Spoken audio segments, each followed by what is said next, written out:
Lesson 44. God is the light in which I see. God is the light in which I see. Today we are continuing the idea for yesterday, adding another dimension to it. You cannot see in darkness, and you cannot make light.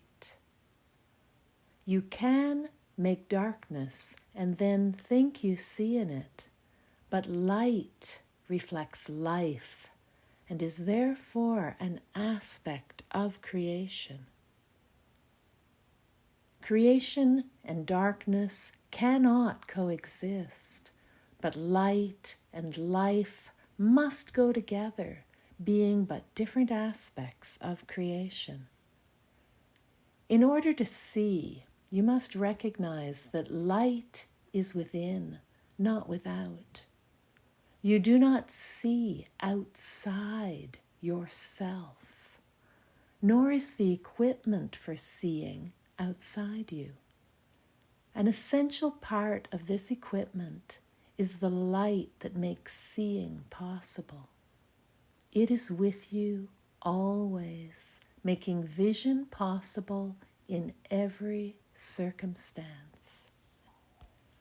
Today we are going to attempt to reach that light.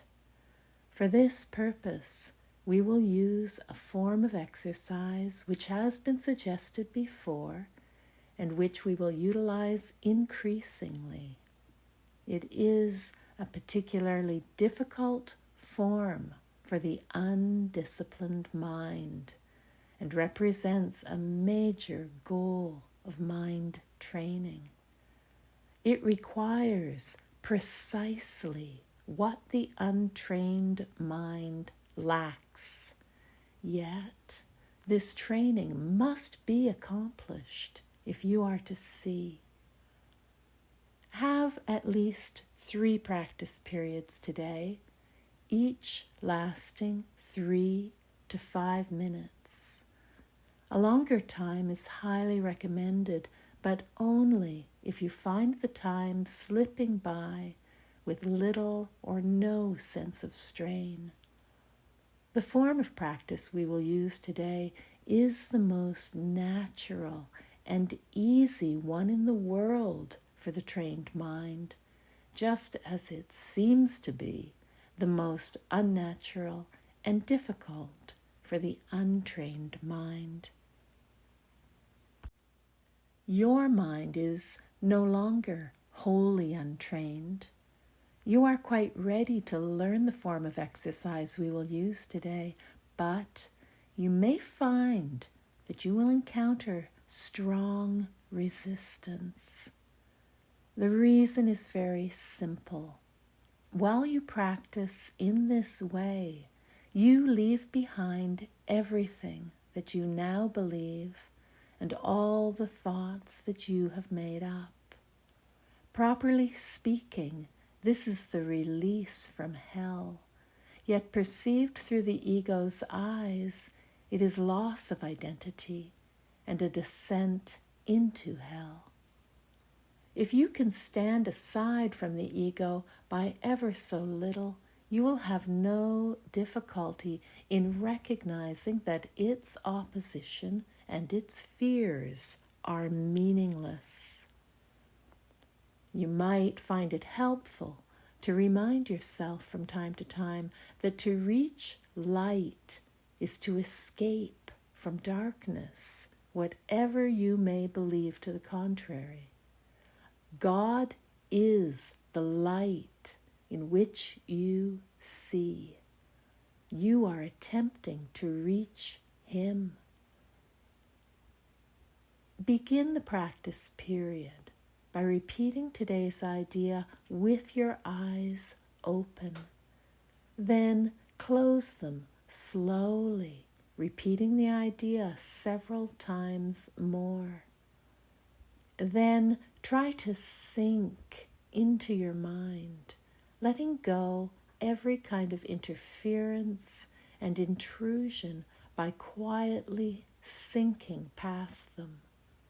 Your mind cannot be stopped in this unless you choose to stop it.